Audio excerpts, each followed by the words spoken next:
We're here. We're here. We're live. Good morning, friends. Glad to see everyone here. Welcome back to Game On. This is your Sports Morning Espresso Shot. I'm your host, Will, from Game On. He's Cricket from sportsbits.locals.com, here to bring you the latest and greatest going on in the sports world. Grab your favorite cup of coffee. I just went and got mine right now. Oh, baby. That's how it feels to take that first sip. That's why I left that on loop. That was totally planned. Yep. Sit back, relax. Yes, sit back, relax while I tell you what's on the menu today. I am so excited. I have found something, Cricket. I got a little excited yesterday. I misread when I sent out the post on Locals about this system or this. It's not a trend. It's like a betting. It's a stat. It's just using some stats that have been very predictive. I said it was 7-1 ATS last week. It was 7-1 straight up, 6-2 ATS. Still really good last week. It predicted the Jags beating the Niners, for example. Okay.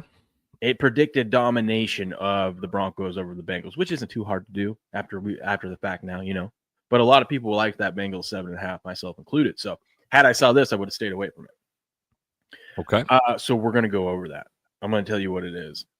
I posted on Locals the teams that are in play for this weekend, just so the Locals members could get a head start if they wanted to start betting it. But we're going to dive into that. I'm very excited. We got college football to talk about. It's a highlight Wednesday. So we're going to get into all of that. All that and more. But first, Craig, how you doing this morning?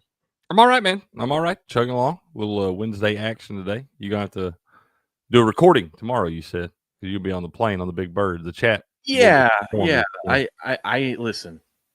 I told it's been 3 days in a row. I've talked about what the plan is going forward for this week.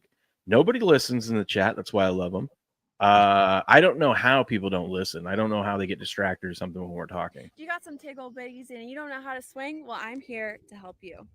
Next, you want to tuck your right arm and lay your left arm on top of that mommy milker. Bombs away? Bombs away. Indeed. No, so I said today we were starting an hour late. Dude, I got an extra hour of sleep. Which I love chat for showing up on time for the normal time, because we're always on time, most professional on time, non-clickbait show on the internet. But dude, I went to bed early last night and got an extra hour of sleep. I normally go to bed at like 10:30, 11, depending if I'm in the doghouse or not with the missus, you know what I mean? Mm-hmm. And so I'm usually in bed, but falling asleep by 10:30 or 11. Last night I was so tired on the couch. I was like sat down and it was like 9 o'clock and I go, nope, can't do it. Told the wife I'm going to bed. Went to bed at 9, got an extra hour of sleep. I don't know when the last time I got over 7 hours of sleep was, but I feel good today. And this time tomorrow, I'll be on a bird flying out 5:30 a.m. But don't worry, at 4:30 a.m., the show will start on time at 4:30. It will be pre-recorded. But obviously still hop in the chat, talk amongst yourselves, because you guys don't, I mean, that's what you guys like doing anyways. You don't want to talk to us. They don't listen to us anyway. Yeah, exactly. So, it's fair. So that will be the plan. Let's say hello to our friends, though, by the way. Let's say hello, man. Yes. Wow, you guys. And here's the thing. I can't even post over in the chat like, hey, show will start at like an hour later, just a reminder, because by the time the morning comes, it disappears for people. Like they can't see it. You know what I mean? Right. It does do that. Yeah. Yeah. So can't even do that. Jamie's here. Grass Guy's in the house. So what is going on? Patriots here supporting. How we doing? Can't even schedule. Be on time when he schedules a recording play. I guess you're right. No, they're firing at you this morning, man. I know. They're all firing at me. Mighty Megatron's here. Ms. Leslie's in the house, of course. Yes. Good morning, everyone. The mommy milkers. David's here. How we doing, David? Let's go. Yes, let's get the chat rolling. That's what I love to see. Some guy from Maine's here.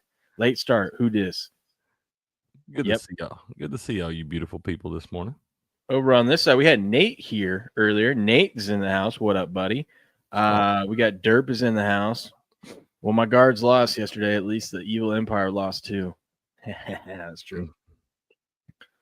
You look like you woke up on the wrong side of the bed. Man, I'm just getting rolling this morning, man. I'm getting rolling. It'll be all right. Still haven't seen the review for Superman movie yet. I watched it, Derp. I watched it. Don't be mad at me, Derp. I watched it. It was all right. It wasn't my favorite. And here's why. And this is independent of all the other people and what they've said about it and whatnot. I've heard what everyone else said about it. I just didn't really like Superman getting his ass kicked the whole time. He's literally getting his ass kicked. It doesn't feel like Superman. I'm fine with him getting his ass kicked, but I needed that like heroic moment of Superman just doing the damn thing. You know what I mean? Like, yes, he does eventually, but it's always with the help of others, and it just didn't feel like Superman. So it wasn't my cup of tea. Unpopular opinion: Superman sucks. Yeah, and it always sucked. Did you watch the movie? No. Oh, I just don't like Superman in general. I'm a Batman guy, man. I thought it was an okay movie. It wasn't like, dude, like when I was younger too, but like when like The Dark Knight came out, dude, I saw that movie like 6-7 times in theaters. Freaking great movie, dude. That's the best movie in the Batman. Mark says we're talking about Superman. Fuck no. I just been asking for my review for it for a while, and I just saw it last weekend or something like that. So and it's stamped. Superman sucks. We're back to sports. Some hockey players or something. He says you used to make hockey player. Who's this other guy? Yeah. Fair enough. Patriots said Superman an illegal alien. Truth. Oh, that's funny. Man, I saw this thing SD showed me yesterday. You know, we have all these different issues with people not legally entering the country and stuff. And so what they should do to let them earn green cards and stuff is if you track down 5 child predators, then you get your green card, and we'll call it Alien versus Predator. I think that's awesome, dude. I think that's a great idea. That is funny. Okay. Where do we want to start, Greg? Oh man. I don't know. You tell me. We talk about whatever, man. I guess talk about that game a little bit tomorrow night, since you have to record and stuff today, or do you not want to do that? We can do that, but how about this? There was MLB playoffs yesterday. Why don't we start with those, and then that way we get warmed up before I get into this amazing stat for you. This amazing football stat. We love that. So yeah, we first round. So yesterday was huge because obviously in a 3-game series, if you can win the first game, like 78% of the time, you're going to win the series. You like your spot, yeah. A lot of the times, these don't go 3 games. That's true. Some great pitching yesterday. Yeah, there was, dude. God, this dude's out there dealing yesterday, man. Yeah, Tigers versus Guardians. Tigers hang on, get a 2-1 win over the Guardians, and yesterday the Guardians today because they lost. Tariq Skubal, 14 strikeouts. Dude, tied the record for the most in a playoff game for a Detroit Tiger ever. Yeah, and hell, they took him out. He got it, and they hit a little play. I don't understand. I think these managers, and hell, old Aaron Boone did it in the Yankees game, but I think these managers get away from some of these starting pitchers too quick, especially when these guys have been throwing. Like Tariq Skubal got that 14 strikeout, was going to get a double play. They hit a ball back to him. It should have been a double play. He bobbled it a little bit, still got the out at first, still had 2 outs, a runner on second, and they take him out of the game. Yeah. Now, granted, it worked out for him, but I'm like, I think I trust that guy more than anybody in that bullpen at that point. Well, I had 2 baseball bets yesterday, and they came through. Tigers were one of them on the money line. I didn't get greedy with the -1.5. Thank God. Oh, that's good. That's good, because that would have bit you. Hell, most of these money lines, looking at them, really, I guess the Yankees today and maybe the Dodgers today, but the first 2 games, hell, you don't even really have a whole lot. I mean, you get some value on the run line, but there's plenty of value on the money line too. Yeah, I mean, well, that's playoff baseball for you, you know? Yeah. By the way, smash the like button, repost it. I think Rumble needs a reminder from everyone that we started an hour late. So just remind Rumble that we started an hour late, which is great. I feel like it's good because we're going to go into a little bit longer time than we normally do. So maybe we'll get some eyeballs in here.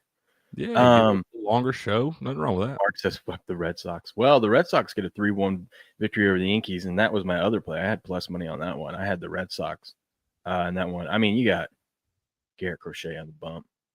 I know it was against Max Fried, but I was like, give me. If I'm going to bet on the Red Sox, I'm going to do it when they have their best pitcher out there, He took Max Fried out after 6 1/3 innings, 6 1/3 scoreless innings, bro. Took him out. And then they deserve to lose because of that. Yeah, and then Weaver comes in and he gets absolutely pasted right there. That dude hasn't been the same since like his first 24 games. He had like a 1.05 ERA, and he went on a little stint on the DL with a hamstring thing. And that guy's got like over a 5 ERA since he came back from the IL. That's not the guy that I'm trying to put in right there, man. Yeah. Well, that's why they deserve to lose that game. Exactly. Aaron Boone's going to get fired. Especially if they lose. He keeps screwing this up, but he did this last year in the damn thing when he tried to bring Nestor Cortez in late in game 1 of the World Series, the Dodgers, and then somebody hit a damn grand slam off of him. Did you see all the stats going around yesterday about the Red Sox against the Yankees in the postseason ever since they had that comeback? Were they just I think they've only lost like 2 games. It makes sense, bro. They in the postseason. Yeah. That makes sense, bro. I feel like that could be in the back of your head for sure. I think I hear a little, man, of course. Will you tell the folks about the Padres Cubbies? Yeah, for sure. Looks like the Cubbies come. I think the Padres actually went up 1-0 in this damn game. The Cubs come back to win it 3-1 there.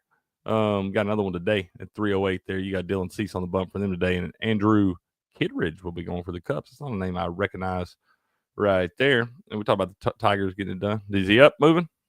He is, but Mama's up too, so thank God. Oh, man. Easy peasy. I know. What's that like?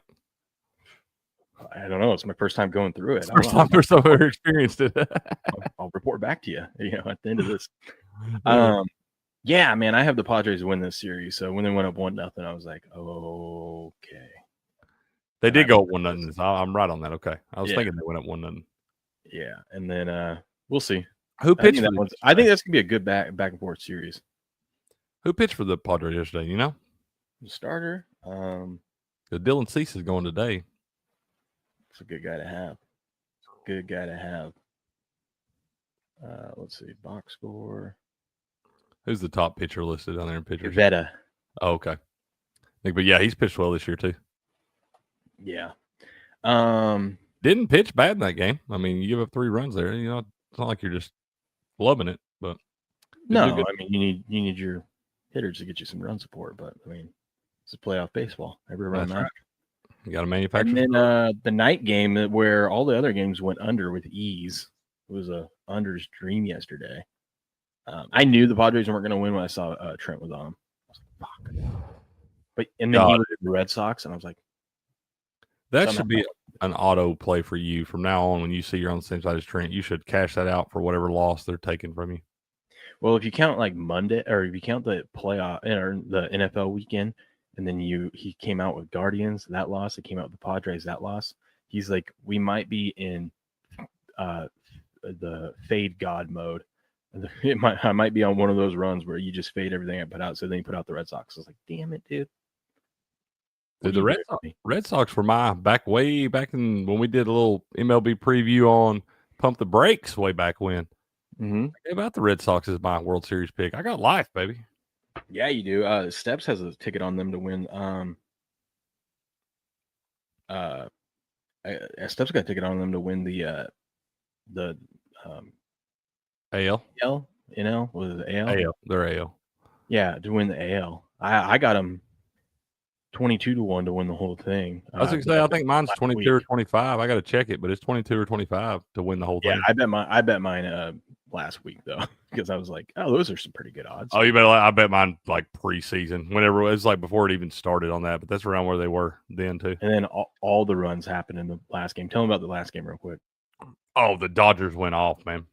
Blake Snell pitched well in this game, but Shohei had 2 dingers, the barrage of home runs in this game for the Dodgers. There, that lineup might be gearing up.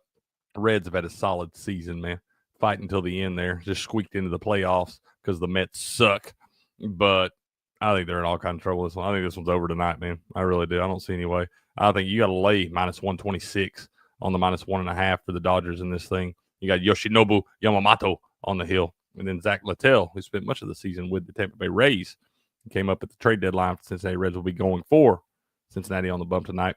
But I think this one's all over but the crying for the Reds, man. I really do. You know, when Green's on the bump for the Reds, you gotta be careful.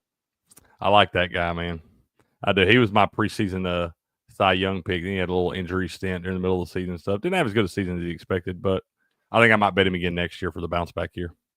Then he had a 15 ERA in the postseason. Yeah, can't have nothing nice. You knew it was over when Shohei Ohtani had a leadoff home run. Absolutely, dude. I don't think I've ever seen a team hit a leadoff home run and then not win the game. I'm sure it's happened, but I don't remember it. That's funny. Let's take a look at today's games and the betting lines. I mean, it's the same teams, but you'll have to tell me who's pitching. I got you. I remember how to do this. What? They don't have today's lines up yet on action. What? Feels a little late for that. I mean, it's not like you hadn't seen these guys play 163 games already. Yeah, it's not. I mean, what are we doing? Okay, I guess we'll do it this way. Tigers and Guardians, 10 a.m. Pacific, early baseball. You got Casey Mize on the bump for Detroit, and then Tanner Bibee will be going for the Tribe. Cleveland minus 135, Detroit plus 115. I don't know, man. This is going to be a good one. It's going to be a good one. I don't know if I trust Cleveland's hitting, nor do I trust Detroit's. Cleveland was on that stretch and won all those games, but if you go back and look at the stats, they weren't hitting well. They were winning a bunch of like 2-1, 3-1 games. That damn dude that pitched yesterday gave away. That's another one I thought got took out a little prematurely there, but I can understand that one more than pulling Tarek Skubal. But yeah, their pitchers, that Gavin Williams guy, probably been the best pitcher in the AL down the stretch. Yeah. Some guy from Maine wants to know if there was any triples last night. Hey, any trouble? It's not time to bet that yet, man. We got to wait for the World Series on that. Padres and the Cubbies. Oh, we got Dylan Cease on the hill for San Diego, and then Andrew Kittredge will be going for the Cubbies. Padres better watch out. Andrew Kittredge, he hasn't given up a run yet in this postseason. Yeah, I was like, you're about to give me a real stat. I was like, I don't know who that guy is. But that's true. Cubbies minus 120, even money on the Padres there. Even money isn't bad for a team that their season's on the line, you know? I think I like both these early games for the team that's down 0-1 to win. Yeah, I agree with that. I think I like that. I think both these early ones are going to go 3, and then the late ones. I don't know. The Red Sox Yankees kind of up in the air today. I think it's a coin flip, but I think the Dodgers crush the Reds in that. We got a massive value on the Red Sox today. They take on the Yankees at 3 p.m. Pacific. And you got Brian Bayo on the bump for Boston, and Carlos Rodon will be going for the Bronx Bombers. Yankees minus 180, Boston plus 150. I don't know how you don't, even if you don't like the Red Sox. You got to take the plus 140. Yeah, I got plus 148. What did you say? Plus 150 either way. You got to take that. That's what ESPN's saying there. I mean, that's just value play, especially with that stat of the Red Sox have only lost like 2 playoff games since that miracle comeback. You know what I mean? It's like, and there ain't neither one of these teams should be a plus 150 dog against the other one. In the team that's going to be tight and a little nervous tonight is the Yankees, you know? Oh, yeah. Buttholes puckered up for sure. Mm-hmm. And then the Reds and the Dodgers tonight. You got Zach Littell on the bump for Cincinnati, and then Yoshinobu Yamamoto will be going for the Dodgers. Dodgers minus 265, Reds plus 215. It was funny because, like, the Dodgers odds, I think they were the 3rd favorite to win the World Series, and I'm looking at it, I'm like, man, they've got better odds, or, you know, there's 2 teams that have better odds than them. Who would ever thought that before the season started? But I'm like, what were their odds? It was like plus 650 or something like that. Hell, that might be the best you got all the damn year. Mm-hmm. And I'm like, that's crazy. But I'm like, well, they do have to play an extra round. But then I'm like, do they really have to play an extra round? I mean, yeah, they got to burn their pitchers, but they got plenty of time for them to rest afterwards. Yeah. Good morning, King. How you doing? Because they're massive favorites in this series, right? I mean, they won with the ease last night. They're probably going to win with the ease tonight. So we'll see. It's baseball. Anything can happen. But yeah. That lineup's just so hard to get through top to bottom, dude. For the Dodgers. I mean, you got any dude in that lineup I mean, it's Major League Baseball, so anybody can do it on any team, but especially on the Dodgers, anybody 1 through 9 can take you yard ball.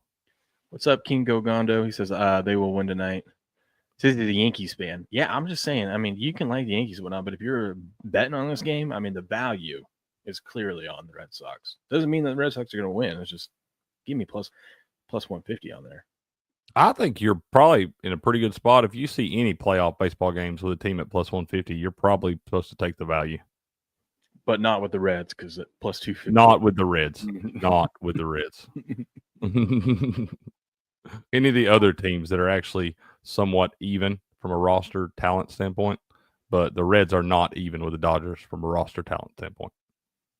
No one is. And I was wondering when the next series starts. It looks like it does start on Saturday. I was wondering if they were going to be playing Saturday and Sunday because of football, but they are. So, yeah, these first little series here, they'll. I feel like it kind of blends together, but the wild card in the division series, because those 3-game series happen so quick, man, they'd be over in 2 days. Like how this year though, Tuesday, Wednesday, Thursday. Like we're going to knock this out. I like it, dude. Like I said, get this stuff over with. Let's get to some real playoff baseball. Dude, what's crazy is like you've got to burn your top 2 pitchers as the Dodgers. But like I wouldn't do it today. Most teams in that spot, then they have to go take on the Phillies and go against the Phillies' best pitchers, right? But the Dodgers is like their third best pitcher would be a starter on. Oh, yeah. Well, you're the Dodgers, yeah. Ace, you know what I mean? Like for any other. I think if I'm one of these teams where like I throw my ace in game 1 and we win that game, I think I'm immediately jumping to like pitcher 3 or 4. And then if we get to game 3, I'll go back to number 2. But then if we win game 2, and now I have my number 2 guy ready to go for game 1 of the division series, I think if you go up 1-0, man, I don't know why you would burn your next top pitcher. Like the other guys, like you said, for the Dodgers are solid too, so you ain't got to burn Yamamoto. Yeah, but maybe you just want to make sure we're done in 2 games, because if you go 3, you're putting yourself at a massive disadvantage. You see what some guy from Maine said? I did. That's fair, sir. I understand. I can accept that. Here's a you guys don't have to watch that Dodger Reds game tonight. Here's a live look of here's a live sound of that game tonight. Bang! Come on, man. Bang! Right in the dome. Facts. Okay, what we got in baseball today? Some excitement. Love it. Pitchers said don't screw around, start your best available. Okay, fair enough. Sorry. Okay, we never got to this, and I know this is old news, but I want to get to it now. We talked about it, but we didn't actually look at it. Did you remember the Liam Cohen, Robert Saleh stuff? Yeah. Yeah, he told me his fucking world. Yes. Like when we talked about it on Monday, I heard that they had like a little interaction. I didn't know what was said. I didn't see this clip. But so this was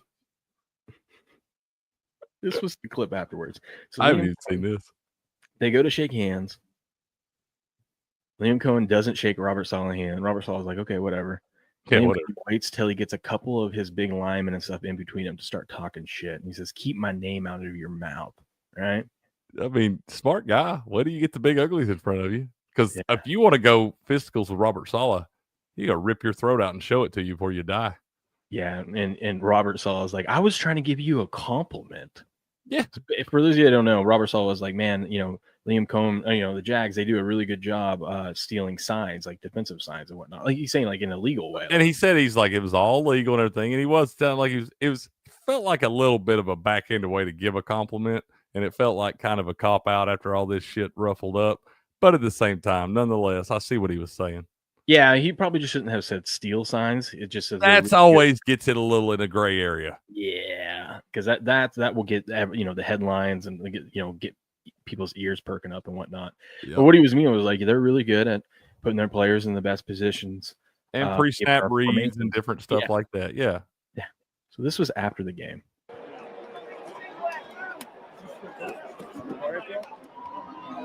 So he waits until he's a good distance away. He's a good 7-8 yards away. You big old pudding. Yeah. I think it's those shades, man, that give him a lot of confidence, A lot of confidence, man. He probably hit a couple airplane bottles before he walked out there too. 26 in the Oh, look at all those Jaguars guys just trying to get in front of Saleh or whatever. Just yeah. So what he says is, he's like, I was trying to give you a compliment. I will fucking end you. that's what he told. I see. I didn't see the clip, but I read the little article about it. It was something about I will fucking fuck your world up or something. Your world up. I will fucking destroy you. Robert Saleh looks like he could put on some pads and play an NFL football game right now. Yeah, right now. I and like Liam how Cohen's up there in the audio clip where you can't hear it. One of the like Jags player, it might be this guy. He sounds like the dude in the clip that I just played, the Bang clip, where he's like, "Hey, come on, man!" He's like, "Come on, man!" Guys, like, "Hey, man, come on, man! Oh, man!" Sounds like Hey, Bang! Come on, man. Bang! That would be Robert Saleh to Liam Cohen for sure.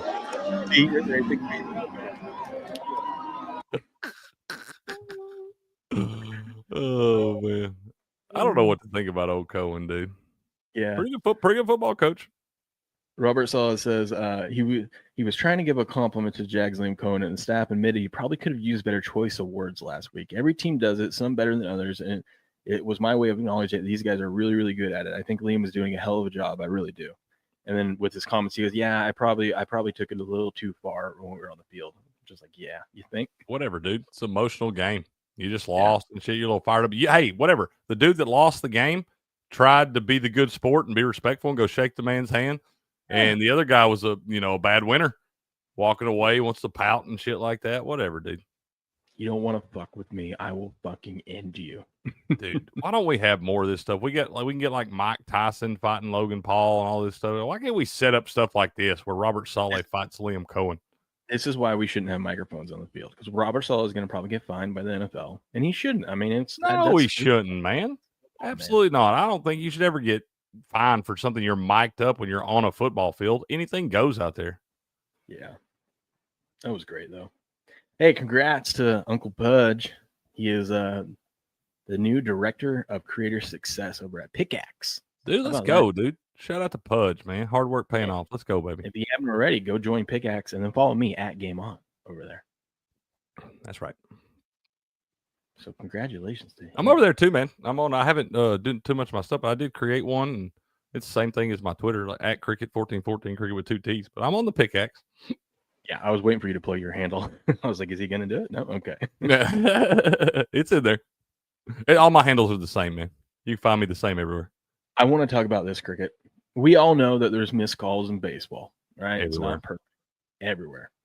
But with the season, literally the season, the playoff spots, the division winners came down to the last few games, if not the last game of the season. Mm-hmm. It's very important that we get these calls. I mean, how many of these calls change the outcome of the season? You know what I mean? Probably, yes. And you can't tell me, be like, well, it's imperfect. No, there's no there is a perfect system. 99.9%, I mean, there is a perfect system. We just don't use it. Yeah. Which we are going to start using next year. But imagine how many divisions would have changed if we would have got these. Umpires missed 26,567 calls during the regular season. 26,000? They missed over 1,200 strikeouts. Dude, I believe that. We've had that damn K-zone up there, that little square right there in the middle of the screen. We've had that for over a decade now, and we can all see it at home, and you see strikes get called outside of that box all the damn time, and a lot of times on a third strike. And I love seeing that we're going to go to where you can challenge this stuff, because a lot of those times those hitters are so good, dude. They know if that pitch is out of the strike zone. Mm-hmm. I think. Go ahead. No, go ahead. Oh, Grass Guy, real quick. You said another social media thing. Yeah, but like Leslie said, it's like X, but there's no censorship. There's no algorithms. They don't promote certain people. It's clean. So as a creator, it's actually a really good site for you to be on. And if you enjoy a creator, it's a better way to follow that person. So I would I would check it out if I were you. Give it a shot. That's going to be the next big thing. Here's the 10 worst calls. This one doesn't matter. I mean, Seattle's up 5-1. Now, granted, it's the third inning. It's early. Could make a difference. Who knows? But watch it right, though. Strike 3. That's not strike 3, man. That's not even close. And granted, like I said, that's right there. That team's down 5-1. You're in the top of the third. It should have been a runner on first with nobody out, rather than top of the third, nobody on, 1 out. Well, I mean, it should be a full count. We should be headed to a full count. Or a full count, yeah, whatever. The bat should still be taking place. The guy shouldn't be sitting over there with 1 out with nobody on. Romax says they're close to 1 million games anyways. Who cares? The sooner the season's over, the better. It's October and it's football season. I mean, tell them, Rumac. You tell them, Rumac. I get that, but like, listen, there are a ton of games, but like, you know what I'd like to see? It doesn't matter about how many games there are or anything like that. It's the fact that we have a system that could correct this and we don't. You know what I mean? Let's get the call right. Well, I'd like to see him take it from 162 to 148 games, and let's just make all these playoff series 7 damn games. Yeah. That's what we ought to be doing. Do we really need more than 100 games of baseball? I don't think no. I think it ought to be like 84, like the damn NHL is now. Let's do 100 games and let these guys have some more rest so you can see better pitching. And maybe these pitchers part of it, dude. You see all these guys getting hurt in these marathon seasons and shit, and we got pitchers blowing their damn arms out at 23 and 24 years old and stuff. It's because you're playing too much damn baseball, bro. Romax says they need to drop it to 100. We're on the same page. Look at that. Yeah, this is our kind of guy right here.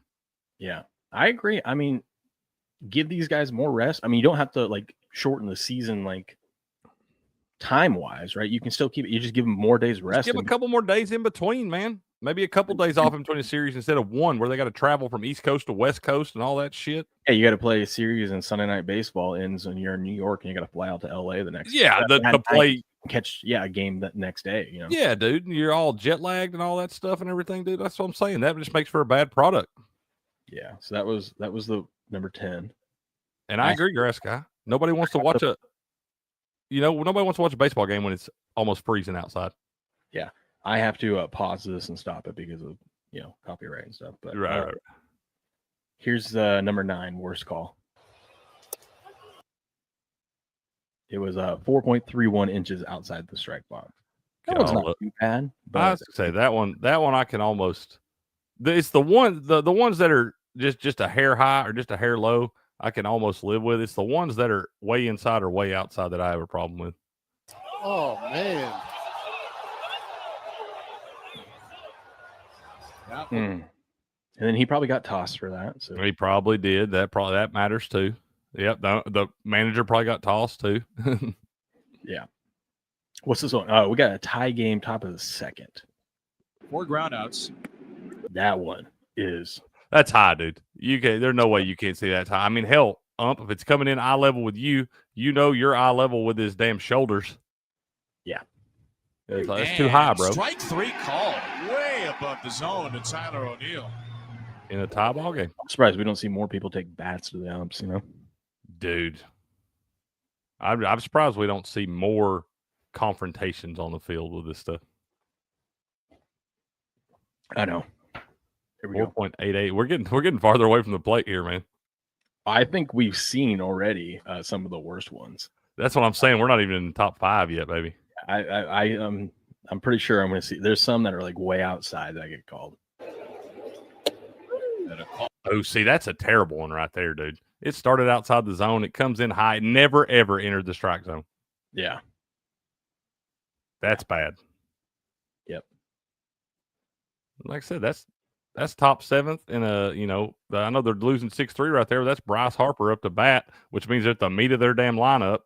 You stop Bryce Harper from potentially getting another home run. Exactly, dude. Matters in the stat sheet. God, he is trying so hard. Look at that. He wants to say something so bad. So bad. That's look like when you want to say something to your wife, but you know that if you do, it's nothing's gonna end well for you in that scenario. You know what I mean? And Patriot, the letters is too high. The letters is not part of a strike zone. That's a high pitch.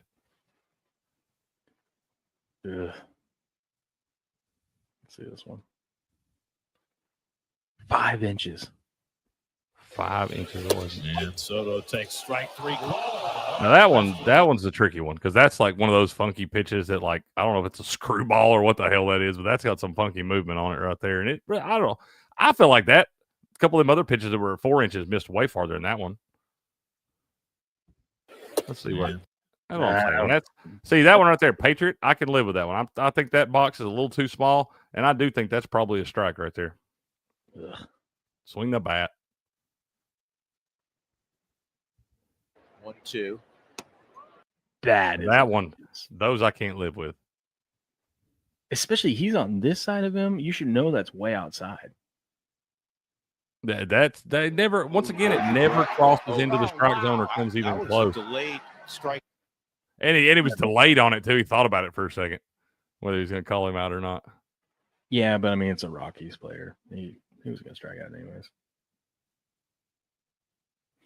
Patriot, you're going to, in the majority of the baseball you watch, if somebody throws a pitch that comes, look where his letters are on his chest. And most of the people, if you throw a pitch dead even with the letters, that's going to be a high pitch, Patriot. This is not 1974. The stones that some of these umps have. Maybe it's because they know that they can toss anyone, but the fact they take their mask off and stare at the guy afterwards. Yeah. Yeah, like you're some gangster or something. PCA. That is terrible. That's a bad one too, dude. That's way up and out, man. And that's strike 3. Oh, no. I love when the announcers get into it too, because they can see this K zone. Yeah, we get a challenge these next year. I love that. Hell, there was somebody had a successful challenge that they did it in the All-Star game, didn't they? Yeah, but it's gonna be tough because you only get 2 a game, and if you lose one, you lose one. But if you get it right, you get it back. But it's gonna be interesting to see how the managers, because a manager can ask for it, a pitcher or a catcher can ask, or no, a pitcher or a batter can ask for it. It's going to be interesting to see. These managers are going to have to coach their guys up on it. You know what I mean? Because don't burn these in the second inning. You know what I mean? Yeah. And you're right, Patriot. Ask the umps since they seem to be doing so well right here. Success. That's not a strike. That's letter high, Patriot. That's out of the strike zone. Dude, that one came up high too. Look where it came from. Look at a church league softball pitch.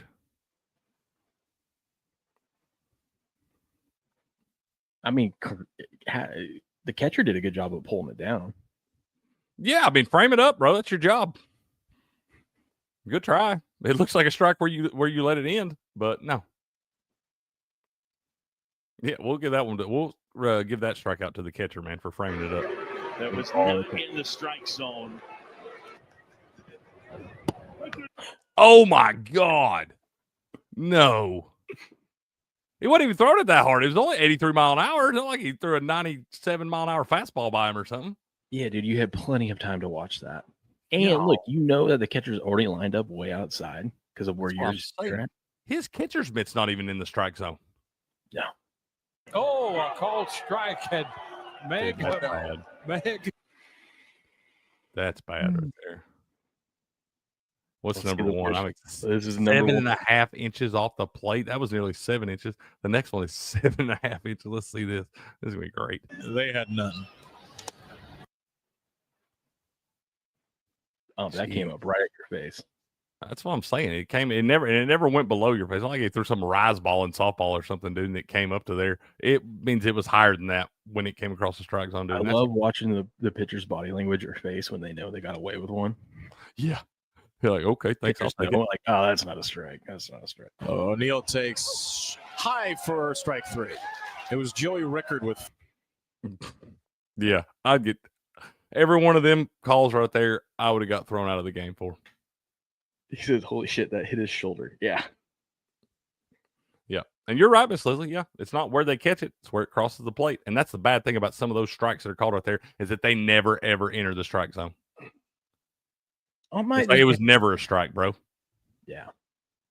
It's pretty bad. I'm glad we're getting the challenge thing in there. I know a lot of y'all old heads don't think it's good for the game or whatever else, but I just want to see the damn call get called right because Will's right, man. If they missed that many damn calls this year, that totally affected some of the divisions and playoff races and all that stuff, and it could have been a totally different picture. Yeah, it's like we were talking about in football on Sunday, that false start that they called on the Raiders when they were on the 3-yard line. And it was no, maybe it wasn't 3 yards. Either way, it was clearly not like it was not a false start. I'm like, can we just get that right? Can we That's what I'm can saying. all see that was not a false start. Have you seen all these false starts they're calling on centers for like moving the ball 3 or 4 inches? Mm-hmm. They said it was going to be a point of emphasis coming into the season, but I've seen that called about 5 times in the last 2 weekends, and I'm like, I mean, I understand if you're on like the 1 yard line, the 6-inch line or something, you can't move the ball forward, but like 3 or 4 inches, if we're on the 50, I'm like, come on, man. I'll save the WNBA talk for the pre-recorded stream, so you guys have a chance to go get you a cup of coffee tomorrow. But it's pretty funny. It's pretty funny. I don't know if you saw any of this, Crick, but basically one of the players came out. This chick did her WNBA. We're talking. Okay. Did her exit interview, and she spilled the beans on the WNBA commissioner, saying that. Long story short, the WNBA commissioner said Caitlin Clark should be grateful that she's a part of the WNBA, because without the WNBA, she wouldn't have got all her $28 million that she gets. That's not true. She took a pay cut to play WNBA, bro. Yeah, dude, just more like she gets all this shit on the court. She gets beat up out there by these lesbians, and then you got the commissioner saying, yeah, she should be grateful. She wouldn't have all that money if it weren't for the WNBA. If I was Caitlin Clark, I'd tell them to stick it in their motherfucking ass, and I would take my shit to the 3-on-3 league or whatever and make 3 times the amount of money that those pieces of shit could pay. Ice Cube offered her what, $10 million to come do his league? Yeah, that's what I'm saying, bro. She could just go get paid for like appearance fees and stuff in places. The stone she has to say that too, knowing that Caitlin Clark didn't play the last like 6 weeks of the season and the ratings just tanked and it's plummeted, just plummeted, bro.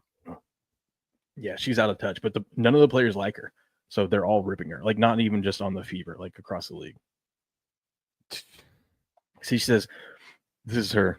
She goes, "We have the best league in the world. We have the best fans in the world, but we have the worst leadership in the world." Well, all those statements are, well, the last one's probably true, but the first two not. Yeah. So I'll save that for tomorrow. Okay, let me tell you. I guess I should have pulled this up while I'll feel here for a second. I guess I should have pulled this up while we were all talking, but So this is credit to wrong email. There it is. Found it. Oh yeah. He had to send 2 out because there wasn't a good link on the first one. So this is over at betterday.com. BETTORDAY. Go sign up. This is from Scott Seidenberg.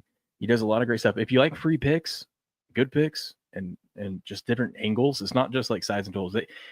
He does a lot of those, trying to find like the anti-correlated plays and like in NFL and stuff like that. Yeah. But this stuff is all free, but you can only, if you go over to betterday.com, but you have to be a member. All you have to do to be a member is just put in your email. And what's it called now? One more time. Better Day. BETTOR. Okay. Yeah. This is I guess we can go here. Right here. Hey man, I love new sources. Yeah, it's good. So I used to listen to him when he was with the guys straight out of Vegas. Then he started his own site at the beginning of this football season. So back in August. So I signed up for some. I listened to he does about like a half-hour podcast every morning.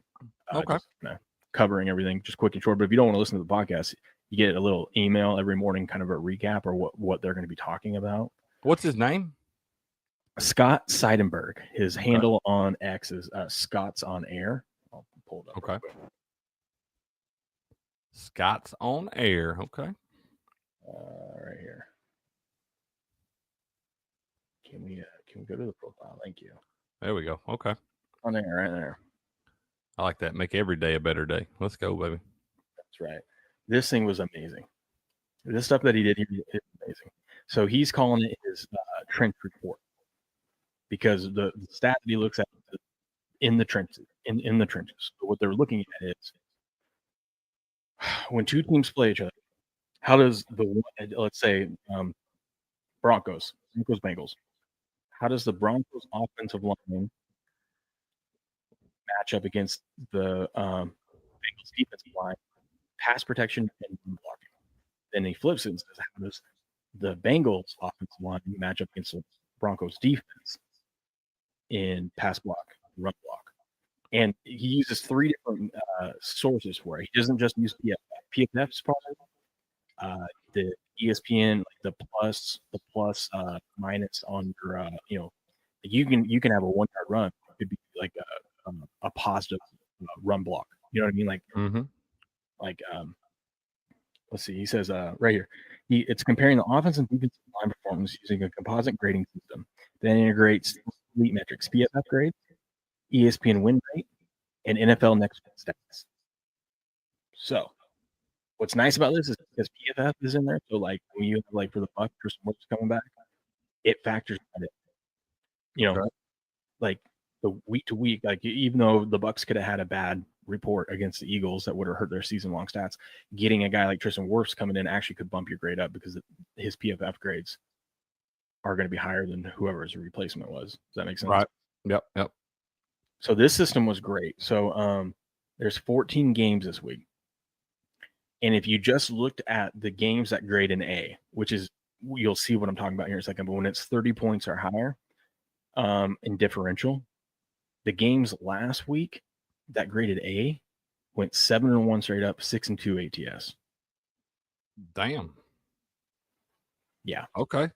So some of the ones last week, like, and it showed, like, okay, one of the ones that lost against the spread was the Jets. And you're like, yeah, the Jets never had a chance in that Miami game. Actually, it did. If you look at the Jets, they had 100 more yards of offense. Mm-hmm. The Jets actually should have been in that game. What this doesn't account for is turnovers. So fumbles, interceptions, right? Because you can't really predict those. That's why when you look at the box scores after games and you're like, oh, this team actually, like you hear the people like, here's, this is a phony final. Here's based off the stats, what should have happened. This kind of does that. So I'm not saying this is be all end all, but this stat right here is a great like starting point. So for example, this week, like the Giants are graded in, I believe they're graded an A against the Saints, based off these stats. Now that's a good starting point. Like, okay, these guys have an advantage in the trenches. Now let's start there and think, do we really still like the Giants? When you factor in it's a rookie QB playing his first road game down in a pretty tough environment. I know it's the Saints, but I mean, you got to factor that in. You got to factor in, they lost Malik Neighbors, stuff like that, right? Like, this is where we're going to start, and then we're going to see if we still like it after you do the rest of your handicapping. Make sense? Yep. So we got 14 games this weekend. 7 are going to be graded as an A. 3 are going to be graded as a B. The 3 is a B. There's one in there that I kind of like. And like I said, this helped predict the Jags over the Niners. Because like last week, I didn't feel good about the Niners. And I said it on Sports Wars, and I believe on here too. I was like, I'm going to go with the Niners in this one to win. I don't know if they cover because I don't trust them to cover.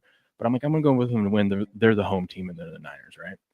Had I saw the trench report and how big of a differential there was, it would have swayed me to just – I'm not saying I would have taken the other side, but I definitely would have stayed away more.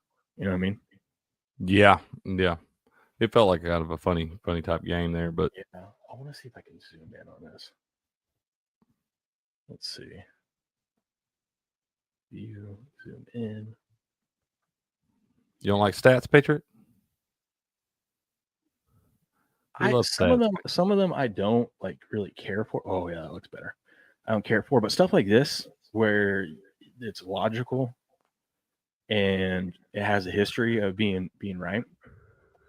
So like we got Thursday Night Football tomorrow. So let's look at the Niners, okay? The Niners pass protection grade versus the Rams defensive pass rush grade. So they got a +4 in differential on that one. Now the run blocking, the Niners have surprisingly, the Niners, who can't seem to run the ball, actually grade out really well on run blocking. Feels weird. It does, but like it's one of those things that helps you see things, like because they're using those ESPN stats, the run block, positive run plays, and stuff like that. So when the Niners do run the ball, they actually do have success. And going up against the Rams run defense, it's got an 18-point advantage there. So net, San Francisco has a +22.8 edge. Now we look at the Rams. Now the Rams pass protection versus the Niners rush defense, and this is going to account for Bosa being out and all that stuff. They got a +7. Their run blocking, though, massive, plus 35.1. So if anything, you can just look at some of these, like, hey, maybe I look at some, of the Rams running backs, right? Maybe I look at some of the Rams running backs to go over their rush props because of that.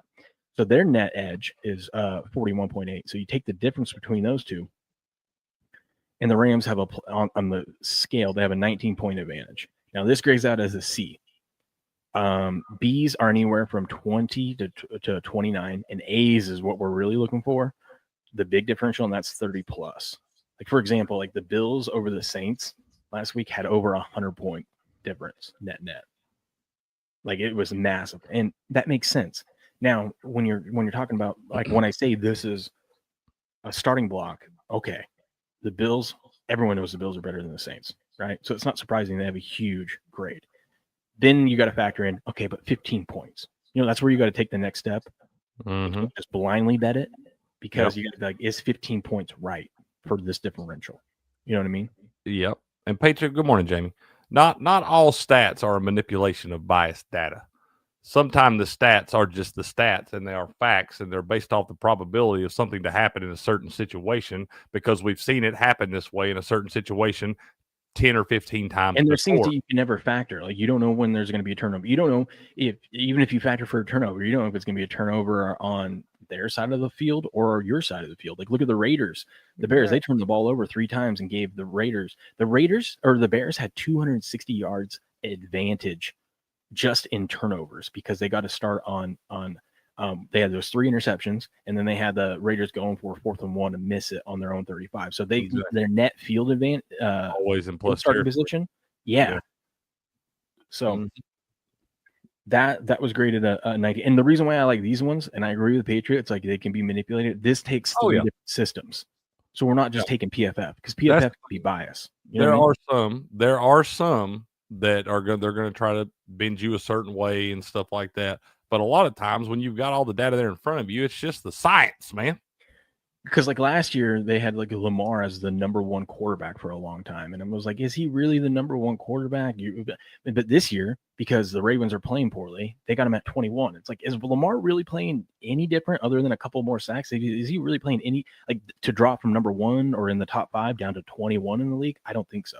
So that's where I think PFF gets some stuff wrong, but that's why I like this, because it takes 3 different things and meshes them together. Nothing's going to be perfect, but I would rather take more data points. Yeah.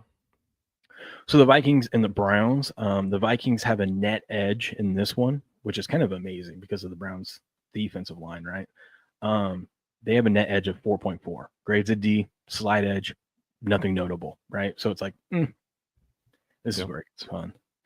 Broncos, Eagles, and this is why I'm picking the Broncos this week to beat the Eagles. 4.5-point dogs. The Broncos have a 36.8 point advantage, so they're in that A range. So their offensive line, defensive line, comparative, and like everything we went through, net edge over the Eagles.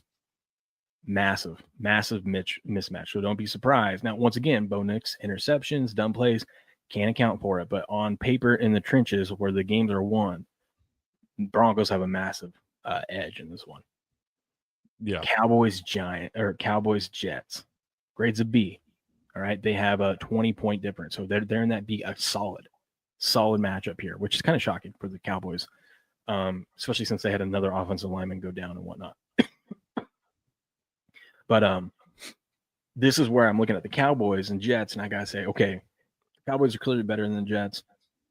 They've got this edge advantage, but what makes me nervous about the Cowboys in this one, personally, is we saw what happened last time the Cowboys they played overtime in week 2, right? Mm-hmm. Yep. And then they go out and they played the full overtime, so they play almost a whole extra quarter, the whole overtime. Then they had to go on the road up to Chicago, and we saw what happened after that. Now they played it already another full overtime game.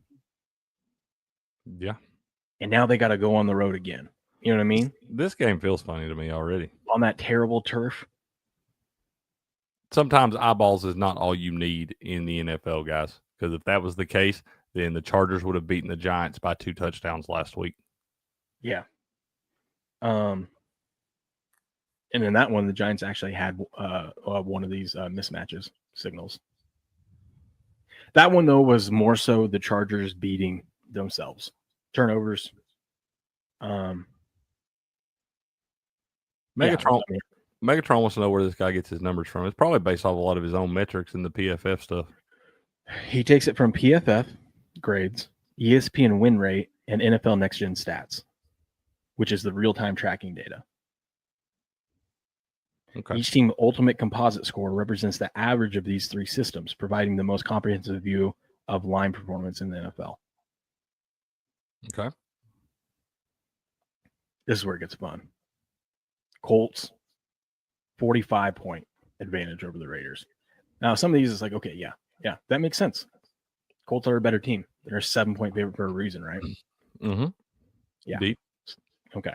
So I was thinking maybe the Raiders, it's the time to buy low on the Raiders. This tells me it's not the week. All right.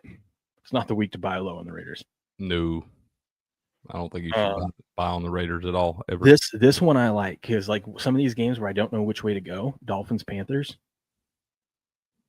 This one grades a B. So not an A. We're not in the A range. Remember, the A range went 7-1 straight up, 6-2 last week against the spread. This one's in the B range. They're at 23. But Panthers are home. Dolphins without Tyreek. Maybe they'll play better without Tyreek. I don't know. I feel like you kind of need that guy, even if he was a locker room issue or whatnot.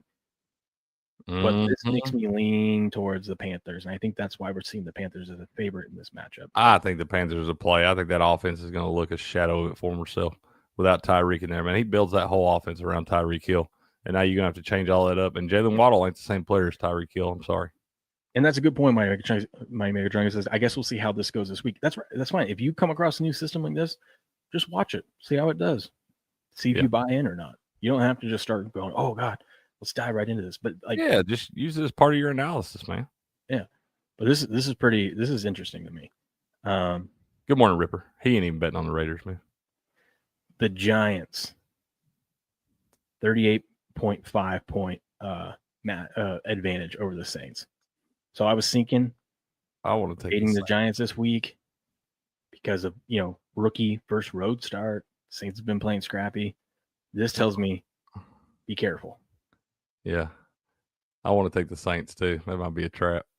That it feels like a trap, right? It feels like everyone's going to be clever and be like, yo, the Saints are the play. This is their best chance this season to get a win. They're a favorite at home. Only time they're going to be favored.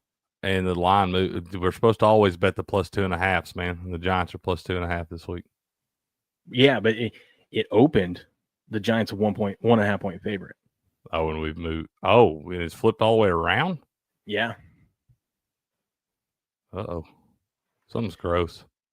Yeah, and I'm thinking that's what people are thinking. The Saints, this is their chance. Got a rookie on the road. I don't know how to play this yet, but this is telling me, okay, people are missing what's going on in the trenches here. So maybe we got to be careful. Don't bet it. You know what I mean? Just stay away. Stay away from this one. Yeah, you ain't got to bet them all. But we'll keep an eye on that one. Texans, Ravens. Houston, 1.3 point advantage. It's nothing. It's a wash. Stay away. Yeah, I don't know what to do in that game, man. There ain't no reason that the Ravens should be favored. It must mean Lamar's not playing or something. No, Houston's favored now, yeah. Lamar isn't playing. He's already been ruled out. He's already been ruled out? Mm-hmm. He might miss a couple weeks, they said. Maybe he didn't quit on him. Yeah. But part of me is like, I know that they're going to have their backup in there. I mean, what's his name? Old Cooper Rush. He knows how to win some games as a backup. And the Ravens as a team over the last 3 years have not just beat the Texans, they've dominated them. Playoff games doesn't matter. They've got a lot of people out, though, dude. We have to check the defense, but I know at the end of that game last week, there was 7 defensive starters out for the Ravens. Oh, yeah, I know. This is going to be hilarious because we got one of the worst offenses in the league going up against one of the worst defenses in the league. The most banged up defense in the league. Yeah. Then you got one of the better offenses in the league going up against one of the better defenses in the league. It's going to be an interesting game to watch. Maybe we just bet the damn over. They got it set low at 40.5. I know that's gross to do in a Texans game, but I'm telling you, that's not going to be the Ravens defense out there this week. Yeah. Yeah, I'm going to stay away and just see what happens. Part of me, I just seen the Ravens dominate the Texans and the Ravens at 1-3. I mean, both teams are at 1-3, but it's like desperation time, And and this is another one too where I'm just sitting there and I'm like, just stay away from that one. There's too many question marks. This one's interesting because I feel like the books want you to take the Bucks at plus 3.5. Don't do it. You take it. Don't do it. Seattle graded a C on this one, so nothing crazy, but they do have an edge in the trenches. Don't go on the road. They're all banged up, and the line's at 3.5, and it's like they want the public to take the 3 and a hook. You know what I mean? I'm telling you, they're begging you to take it. Do not take my Bucks this weekend. I feel like that's going to be a 7-point win exactly. If you find the Seahawks to win by exactly 7 points, I think that's your bet. Mm-hmm. Cardinals have graded a B. I like the Bs. The Bs and up is what I'm looking at. It's a big number. I don't think the Cardinals should be favored 7 over anyone, but this one, seeing them set it above 7, because I got in my mind that damn Arizona-Carolina game from a few weeks ago where they let Carolina come all the way back and cover that thing when they were up like 26-7 or something. And I feel like this might be a similar type deal there. But seeing the books put it above 7, I feel like a lot of people are thinking, that's another one that I'm probably just going to stay away from, man. What up, Broly? I'll tell you this right now. The Cardinals will definitely be up by more than 8 points at some point in this game. Will they win the game by more than 8 points? I don't know. This helps me, though, be like, okay, is this a week that we could see a Titans upset and finally get their first win? Probably not. Based off this grade. Probably not. Tough travel spot, too. That's just not a very good team, bro. But you got to be careful right now. Cardinals with extra rest, too, at home. Yeah, see, that's what I'm saying. It's a tough spot for the Titans. But you got to remember, too, some of these teams are like 0-4, but some of them going to go 0-5. They're going to win one here and there. Ain't nobody going 0-17, man. So yeah, I think we use this data to tell us when it's most likely to happen. This isn't one of them. Yeah, on the road. I don't think so either, man. But once they win one, we'll know we can fade them for like the next 3 weeks because they're going to lose 3 or 4. If anything, Cardinals are a good money line spot. I think good survivor if you still got them available. Yeah. This one's interesting. The Commanders. They graded an A at 31 points over the Chargers. This makes me like taking the points with the Commanders. I think everyone thinks the Chargers are going to bounce back after a letdown, coming back home. I think so. Yeah. And the Commanders, that's what I'm wondering. The Commanders have been without Jaden Daniels for the last 2 weeks. You're without Scary Terry last week. Even if you get them back, their timing wasn't great because Scary Terry was on that holdout in minicamp for the contract and stuff. And they weren't practicing a lot together, man. Even the first couple games that Jay Daniels played, they didn't have the timing down. And I'm like, so you've been sitting around for the last 2 weeks. Now you got to travel across the country to a team that ought to be real pissed off and got a lot of talent on it. It feels like it ought to be the Chargers, but I hate seeing shit like this because now I'm like, oh, no. I thought my Chargers were my favorite survivor this week. I'd be careful because you want to know why this grade's an A? Joe Alt's out for 4 weeks, and they already had Slater down to start. It's tough. And this is telling you, in the trenches, the Redskins have an advantage here. And the Redskins got some dudes on that defensive line. Deron Payne's a monster. Yeah. So, I'm not saying that they're going to win outright, but I'm saying like that 3 and a hook might be a good play. It's gone down to 3 on my book. Commanders? Yeah. Good teaser spot, right? This should be a close game if these metrics are accurate. So you're telling me if I take Chargers for my survivor, I might have a sweat. Yeah. I think you should look elsewhere. That's fair. I'll do that. I've already changed my mind. Here's a massive edge, which no one's shocked by. It's the Detroit over the Bengals. But this one, remember, 30 and up is an A, and the Commanders or the Redskins barely get over 30 at 31. We're at 50.6 here. So with the Lions over the Bengals. Oh, the Bengals are done. Yeah. They couldn't beat. There's college teams the Bengals couldn't beat right now. Yeah. I could have told you this without looking at it, but the Bills are going to cakewalk or going to dog walk my Patriots. I think you better pump the brakes on this. I'm telling you, I got a weird feeling about this one. I'm not saying this story 100 times, dude. Josh Allen not playing well right now, or up to his standards. The last 2 weeks, they just look like they're flustered out there. It's Sunday Night Football in Buffalo, and the Bills have a 55.5 point advantage in this one. I'm not saying the Patriots are going to win the game, but it could be one of those Josh Allen last-minute drives for the win type thing. I think the Bills are going to be up 2 scores at halftime. And it will and then the Patriots come roaring back in the third quarter. The Patriots aren't good enough to roar back right now. You don't have a roar button? No, we don't. And if Drake May hasn't turned the ball over in the first half, you know it's coming in the second half. It's gone down a point, too. It was at 8.5 yesterday. It's down to 7.5 now. I'm telling you, dude, the Bills. I think the reason why we saw the Bills kind of not look as crisp and clean last week is because they were looking ahead to this game. They love beating the Patriots and playing the Patriots. Josh Allen has owned them, and it's Sunday Night Football. Yeah, and I might hate the damn Bills. It doesn't matter which way I pick on them, I lose. Yeah. Every game for like 4 seasons now. Monday night game is what has me very interested because I know the public's going to be all over the Chiefs. I'm going to be on the Jags. 38.9 trench advantage. I'm taking the Chiefs. I'm kind of blindly betting the Chiefs right now. That's fine. I know the public's going to be doing that. It hasn't moved to 3.5 yet because I have a feeling when we get closer, it's going to move. I got 3.5. I got 3.5. Yeah. I'm taking the Jags for the upset. That feels like a trap. Now, this could come down to Trevor Lawrence doing stupid things. They could win the trench battle, but Trevor Lawrence could still turn the ball over. I totally get that, but this makes me – I hate taking public teams, and the Chiefs have, won back the public. This, I love seeing a grade A on the Jags here. Mm. So it's going to be interesting. It's going to be interesting to watch. It will be interesting to watch. And this helps me with over the season, trying to figure out who to play for quarterbacks or who's going to score the most points and stuff like that. This really helped, but the biggest mismatches this week, the top 5. Buffalo, this is net overall. Buffalo over New England by 55.5 points. Lions over the Bengals by 50.6. Colts over the Raiders by 45.6. Jags are at number 4 over the Chiefs plus 38.9. Giants over the Saints plus 38.5. So those are your top plays.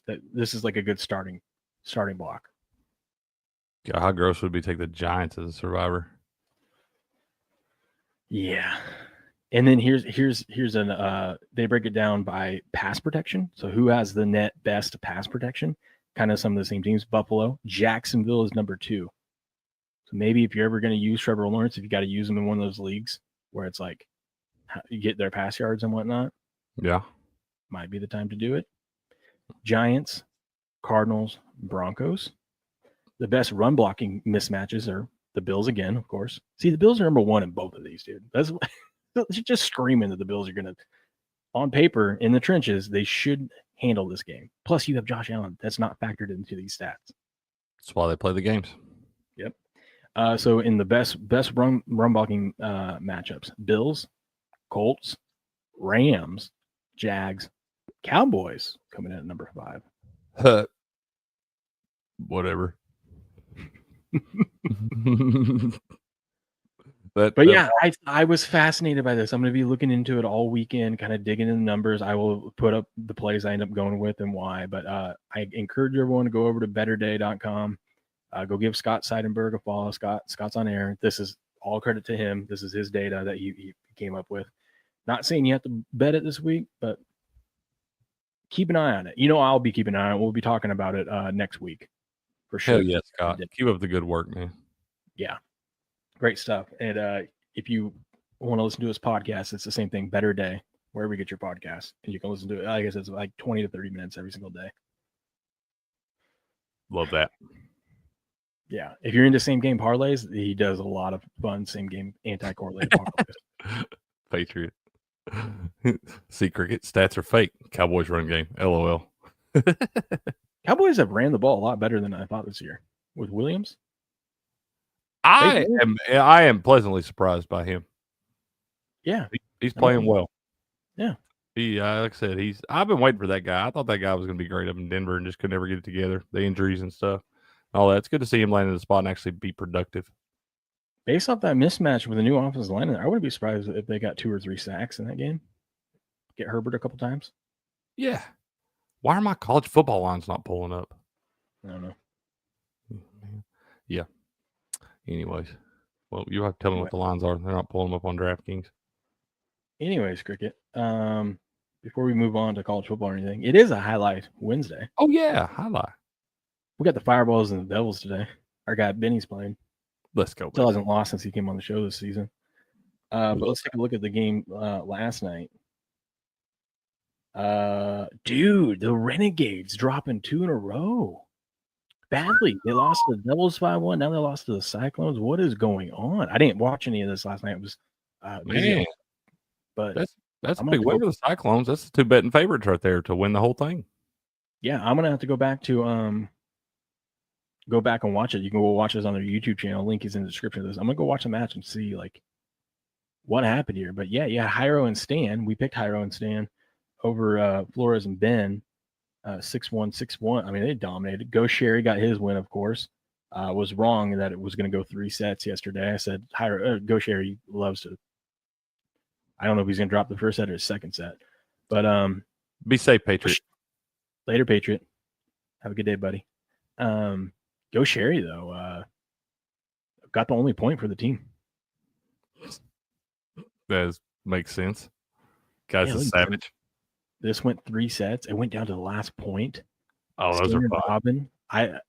These guys were. This is crazy. These were subs, and they dominated against CRB and Flores. Wow. Yeah, I mean it is Division 6, so if you're ever going to see a sub, because like that's the lowest division, so the subs, it's kind of pretty close to equal competition. That's crazy. Unda over Ben. Ben. No offense to Ben, hasn't been playing great to start the season. We got to bring Ben back on the show, man. Get him turned around or something. Yeah. And Naki and Manu end up upsetting Go Sherry and Amigarena. How about that? Let's go, baby. I'll tell you, that's a big win for the Cyclones right there. A huge win, man.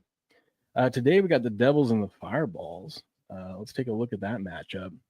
This is over on ESPN3, FUBO TV, or their YouTube channel. Links to all that and their social media and this website is in the description of the stream. World Highlight League, good sponsor of this show. They support us. Let's go support them. Go check them out. I know you don't got any football to watch today, so at 5 p.m. Eastern, why not check out a little highlight action and go see our boy Benny playing today? Absolutely. I don't think the odds are up. You can bet on these though, by the way, over at DraftKings, which we love to do. We love when we bet on stuff. You go to DraftKings, go to A to Z Sports. Right below hockey is the highlight in the World Highlight League. The odds are not up yet for the matches. They'll be up here in a couple hours. But now, like the Renegades were plus 145 yesterday. Now they're plus 220. Cyclones are plus 280. They were plus 400 yesterday. So, dude, the Devils last week were plus 2,000. Yeah, now look at them. Moved up to plus 1,200, man. Listen, if you like the Devils today, snag this now because the Devils, if they win today, they're going to be like 8-1. Yeah, I think they'll go under 10-1. Yeah. And so who we got? The Fireballs today, and the Fireballs are sitting at plus 450 to win the whole thing. I kind of like that. I like a sprinkle on both these teams, man. Yeah. Got Lalu and Ikeda versus Nicholas and Kubala. I will look at Lalu and Ikeda in this one. I like Lalu and Ikeda to win it in 3 sets. Ooh. Yep. Then we got our boy Benny, Division 2. I don't think he was Division 2 when we first started covering him, was he? I'd have to look back, man. I'm not sure. He's moved up in the rankings. Going against Urrutia. That's going to be a good one. I say Benny in 3. Benny, I'm sorry, man. Taking Urrutia in 3. Bet them both, and it's plus money, like plus 300. Yeah, you can bet them both to win in 3 sets and get good, like plus 280 on both of them. Yeah. Joseph and Ikeda versus Benetrix and Rock. I don't know enough about Benetrix and Rock, and I love my guy Joseph, man. I think he's a savage. So I'm gonna take Joseph and who's he with? Ikeda? Yeah, Joseph and Ikeda in that one. 2-0, man. Joseph and Ikeda 2-0. I'm gonna go Benetrix and Rock. Benny is telling me of all the new guys, Benetrix is the most comfortable out there right now. Like he's picked it up fast. He said, I believe if I remember correctly, Benetrix could be a contender in a couple of years to take over the number 1 highlight player. No, that's Lalu's. You think it's going to be Lalu's? I do. I think Lalu is the next Go Sherry. Okay. Lalu and Arantz versus Echeberry and Benny. This is going to be a battle. This one you bet to go 3 sets. God, I don't want to have to pick against Benny twice, but I can't pick against Lelou and Rots, man. Now, Lelou and Rots started off this season poorly, but they turned it around last week. That's what I'm saying. They might have. All right, I'm doing it. Lelou and Rots, 2-0. I'm going to just watch this one because it's going to be a good match. That's fair. You can do that too. Cabrera and Kabbalah. Ooh, now that one, I think that's one you can bet them both to go 3. I don't know that I like one of those guys over the other one. They're both solid. Should be a good one. And we got Urruti and Arats versus Echeverry and Nicholas. Division 1 matchups. Ooh, I see. I need to see Echeverry on the court. I might tune in tonight. Ain't got no football and stuff. I'm gonna tune in and see some of these new guys on the court, man, because I don't know much enough about him and Benetrix there. Let's take him in the last one. Benetrix and Nicholas to win it in 3. Apologies. It was Echeverry. Sorry that Benny said is going to be the next one takeover, not Benetrix. It's my bad. Echeverry's the one he said. Okay. Yeah. So, yeah, I'm going to take Echeverry. Makes sense. He's Division 2 and Division 1 in these matchups. Because I've seen Division 5. I'm like, that doesn't make any sense. So it's Echeverry. All right. Well, yeah, I'm going to take Echeverry and Nicholas in 3 sets in the last one. I think I got Urruti and Arats in 3 sets in that one. Man, I feel like we're on the opposite sides of all these. Somebody's got to win. Yeah. We can come back tomorrow and say we gave out winners. They cannot tie in Jai-Alai. We know that. Well, they can't tie in individual matches. Yeah. That's the World Jai-Alai League. Let's take a look. Do we have the standings down here? Yeah. I mean, we're in the middle of the week, but the Cyclones, Chargers at the top, man. Dude, that's what I'm saying. You see the Devils at 12-1 down there. They're really not that far out of that damn thing. Yeah, they win today. They'll be 2-3. They'll be right here in the mix. Yep. They just got to get to the top 4. You know what I mean? That's all you got to do. Top 4 make the playoffs, man. Yeah, World Jai-Alai League, 5 p.m. Eastern tonight. Fireballs Devils, ESPN 3, FUBO TV, or their YouTube channel. Links to all that is in the description of the stream and their website and social media. Go check out the World Jai-Alai League. Booyah. Booyah. A couple of the college football matchups this week. I want to get your opinion on them because I like some of them. We ran through these yesterday. Ask me about any of them you want to, man. I can't even pull my damn lines up right now. I don't know what's going on. I know this is gross, and I know New Mexico State is terrible, but Sam Houston State should not be favored on the road against anyone. That should be weird to you. I think you're right. I think it should be Sam Houston State. They shouldn't be favored over anyone ever, especially on the road. On the road, no. Don't bet that disgusting. Does that say 1%? What is that? Injury. 1% of the money is on Sam Houston State. 1% of them. Oh, my God. What could go wrong? Don't bet that game, y'all. It's Thursday night, too. Do not bet that. If you're going to bet it, do not bet the Aggies. Do not do that. Oh, man. That's a gross one. Yep. I don't even like any of the Friday night games, really. What do you think? I kind of like laying the big points here with BYU home against West Virginia. I think that should be the play. West Virginia does weird shit, though, where they look like trash for 3 weeks in a row, and they'll go on a road to a ranked team like this and keep it close. I'm not saying they have any chance to win the game. BYU should bounce back because they almost got beat at Colorado last week. Had to come back in that thing, got down 14-0 early. But they came back and won it 24-21. They still got the freshman quarterback, but they're back at home there. And West Virginia is not any damn good. It should be a 3+ touchdown victory for BYU, but it just feels kind of funny to me. Grass Guy says I watched it last night. The chubby guy is pretty good. Who was that last night? That would have been Manu. I think it is Manu. Yeah, Manu, because he's a Manu is good, dude. Yeah, he is a player. Yeah. That's BMAC's favorite, I think. Yeah, real quick, I want to ask you. We'll go through these, but I want to ask you about the system plays this week. Went 2-0 last week. I looked at a couple of. There's a couple of them, and I like them both. Yeah, the system play this week. The system is. I don't think on action here the money is correct because it's just there's no way there's 99% of the money on Cincinnati right now. It's too early too. Yeah. System is if you're an unranked team going up against a ranked team and you're favored in the betting market. And you're the home team. No, well, I mean, the only way you're going to be favored is if you're the home team. If you're unranked. Yeah, most of the time, yeah, unless there's some. So it doesn't even matter if you're home or away. It's just when an unranked team is favored over a ranked opponent, it's an auto bet. Or if you're a lower ranked team going up against a higher ranked team and you're favored, like we had last week with Ole Miss over LSU. Mm-hmm. Yeah. And you got a couple spots this week. Cincinnati unranked going up against number 14 Iowa State. Cincinnati is home and a 1.5 point favorite. I want to take it, but I don't like seeing all that. If the numbers are right or not, I don't like seeing all that money, or even Ignore the numbers. Ignore those numbers. It's just one set of data. It ought to be. Cincinnati's playing good. I like that quarterback Scoresby used to be at Penn State. I mean, that kid's been playing solid. Their only loss of the year is that first game of the year against Nebraska, where they lost by they less than a touchdown. But they've looked pretty good since. But they went on the road at Kansas last week and got a big win, 37-34, in kind of a comeback fashion. So they're playing good ball right now. And then back at home, and Iowa State's been one of those teams that I expected them to be a closer game last week against Arizona. But they played a lot. I think 3 of their 5 games this year have been decided by 1 score or less. And they're like 8-1 in games decided by 8 points or less going back to last season. And when I see that, man, I know that that's going to regress back to the mean at some point. You're going to stop getting so fortunate because football's crazy and it's not always going to bounce your way. And it's been bouncing their way a lot lately. So I feel like they're going to get one of these spots in a close game and a big turnover or something happens that's kind of weird and it gets them beat. And I think this might be the spot, man. I like Cincinnati in this one. I'd like to see that money even out a little more, but I do like Cincinnati in this spot. Yeah, I agree. I have not been impressed with Iowa State. Yeah, they're 5-0, but their games don't look good.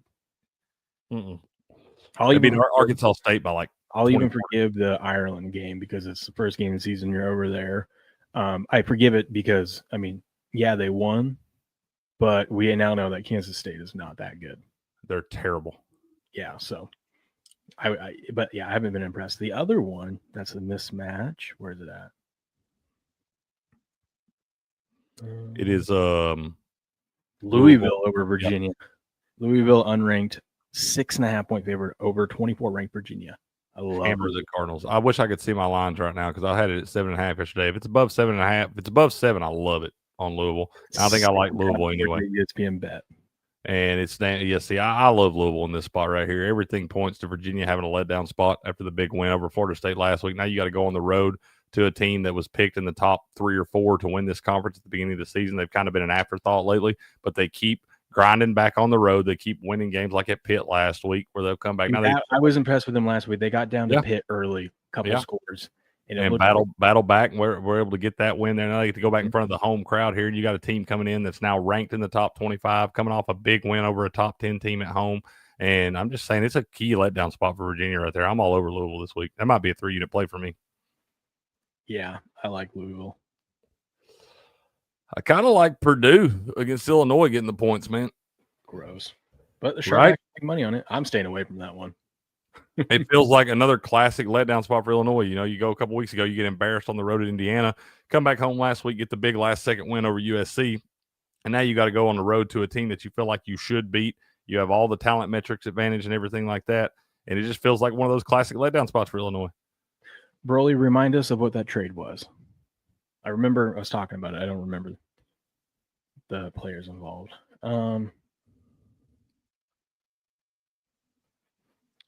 I'm not touching Clemson at North Carolina. Yeah, I mean, they should win, right? They should win, but they should have beat Syracuse like a damn drum, too. That's true.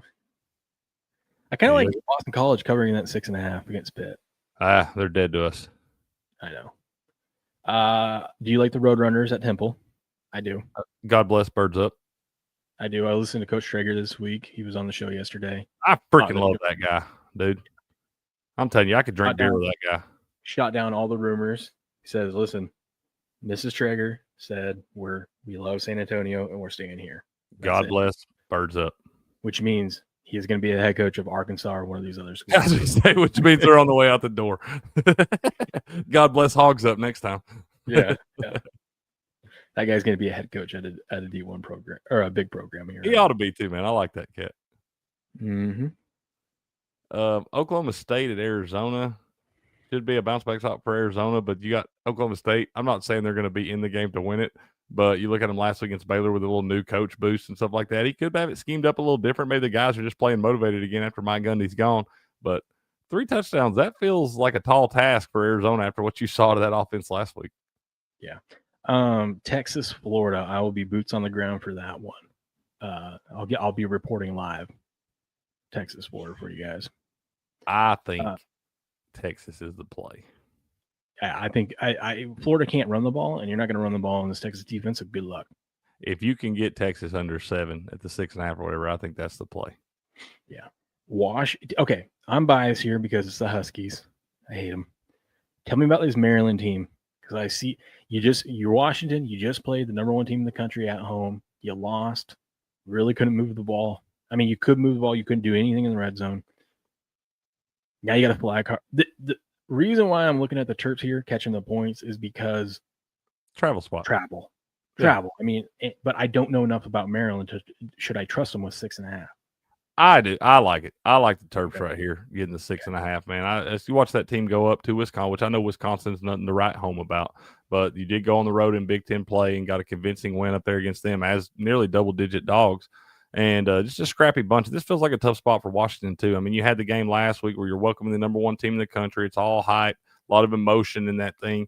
And then it winds up not going the way that you wanted it to go there. And you really kind of got dominated in that thing. I know the score was closer than some people expected or whatever, but he still got beat 24-6. And it never felt like Ohio State was in any trouble in that game.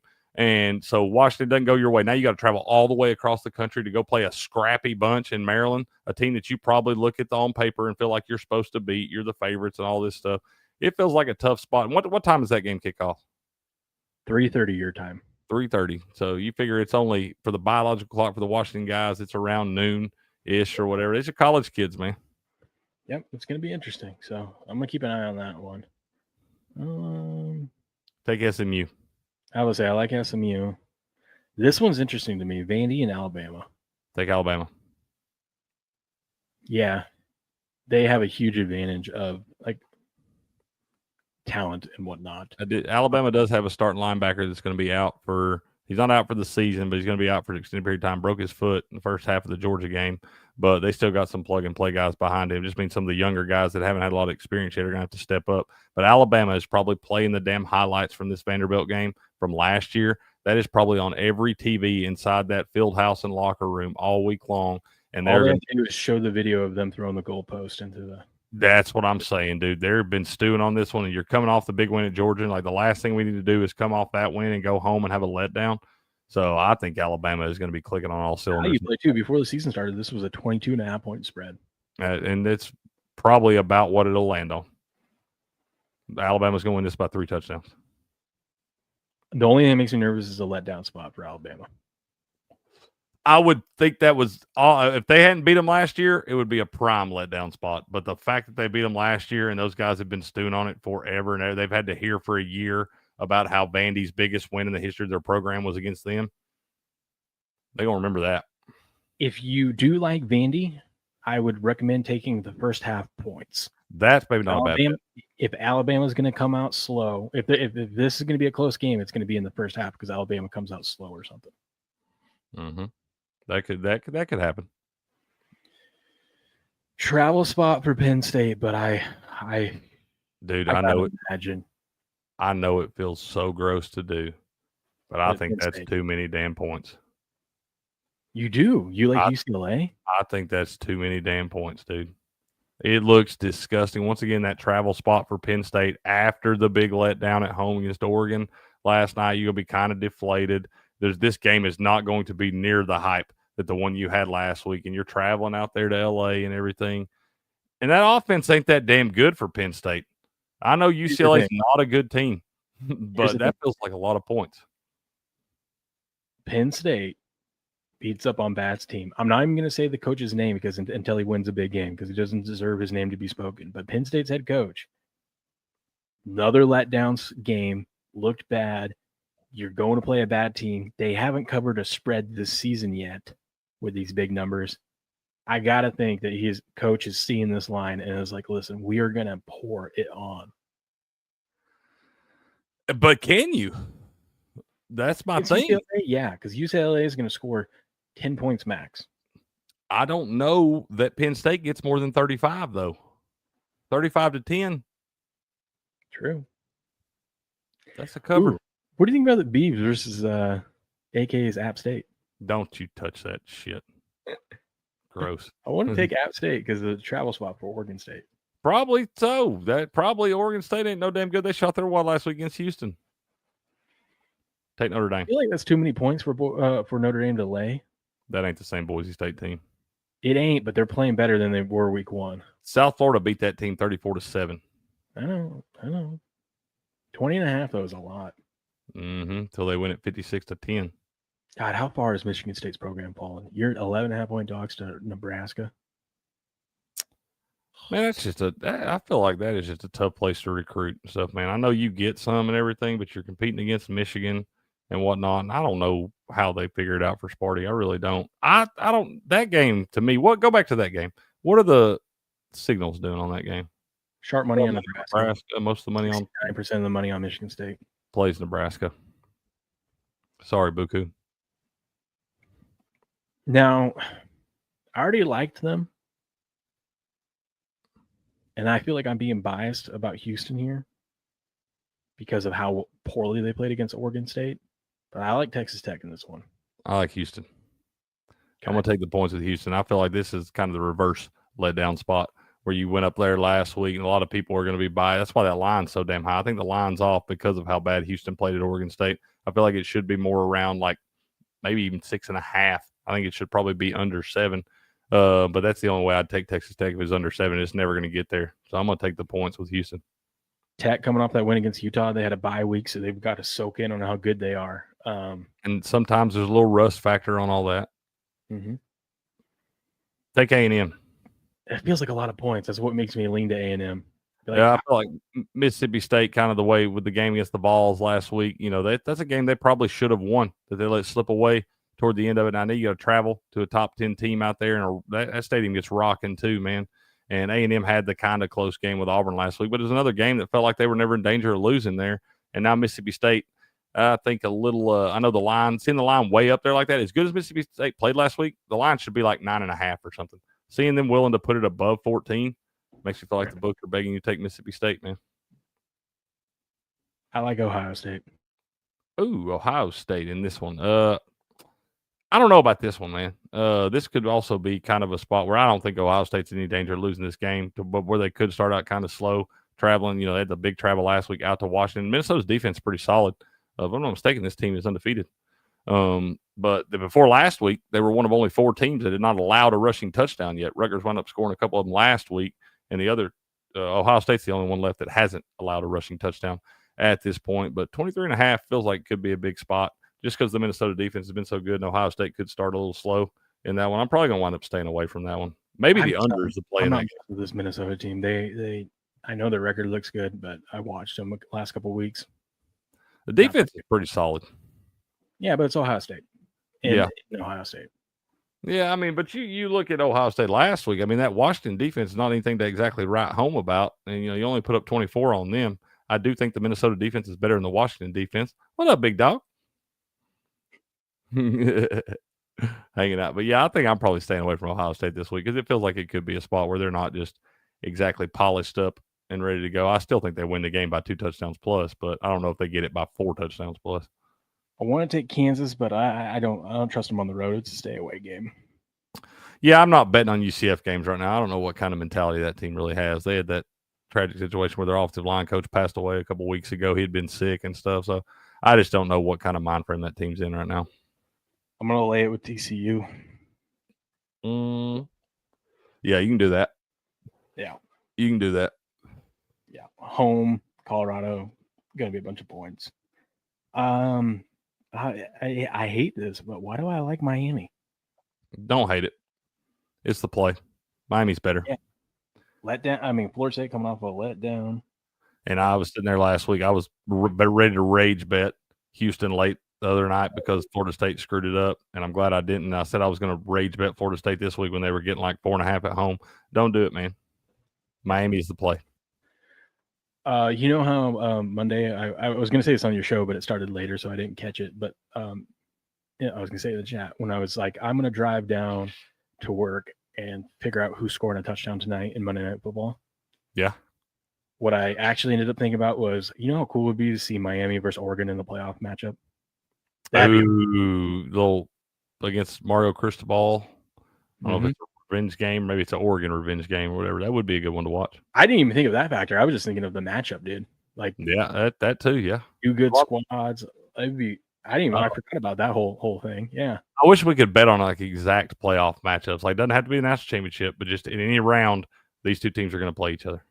Yeah, that Oregon quarterback. God, he's good. Dante Moore is good. He is good. What do you think Dane Lanning was on coke? See that clip? I could see it. How in the middle of a game though? You know? Yeah.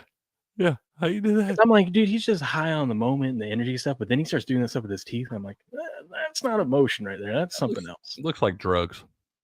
He could be, we don't know. He could be on Adderall, like a prescription. Like, It could be, man. They have prescriptions for that stuff. Yeah. Yeah. Those smelling salts they got in the NFL. Like you see, James. Well, no, because they drug tested him. Apparently. Did they? That's what I saw. I don't know if it was true. That's hilarious. Yeah. Could you imagine? I don't think we've ever seen a coach get suspended for doing drugs. We saw Steve Sarkisian get fired for drinking too much tequila. Yeah, but I mean, USC, yeah, he was all right. It's just legal drugs. They just sell those over the counter. It's cool. Yeah, it wasn't during the game though, and it was. No, it was. That man was drunk during games and shit. That man was drinking. But he was drinking a bottle of Patron every day. He had to go to rehab and all kind of shit, man. That's why he got fired out there. That man was drunk all the time. Well, I mean, you drink a bottle of Patron a day, you'd be fucked up as a soup sandwich, bro. Yeah, well, it could also just be a story, like, to reshape his image and whatnot after. Yeah, where there's smoke, there's fire, though. I think that guy was hammered all the time out in Southern Cal. Yeah, but I bet you if he kept winning, they wouldn't have fired him. Nobody said a fucking word. Because when they were winning, no one said a word. No, they didn't care. He was drunk. They didn't care about those bills. They're like, yeah, we'll buy those. Yeah. Send that man a case of Patron. Get it down there. $10,000 dinners, whatever. Here you go. $50,000 dinners. Fun, man. Yeah, we win in football games. We don't care what you do. Yeah, it's funny how that works. Mm-hmm. Are you gonna fall into the trap of everyone Saturday night chasing after they lost on Saturday, chasing Duke against Cal? I think the chase game of the weekend.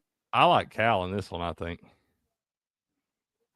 that's a late one. I may wind up just staying away from it because you got the cross country weird ACC travel now and all that stuff. Yeah. But Cal showed me a lot last week coming back to win up there at BC. Man, Duke looked good against Syracuse, but it was a shorthanded Syracuse team playing with a backup quarterback there. And I'm not sold on that Duke team yet, and I don't think they should be favored having to travel across the country.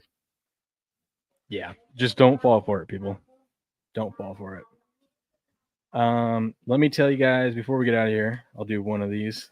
Shout out to Rumble. Oh, there it is. There it is. Let me tell you about Rumble. We love Rumble. Oh, hold on. If it will let me, hold on.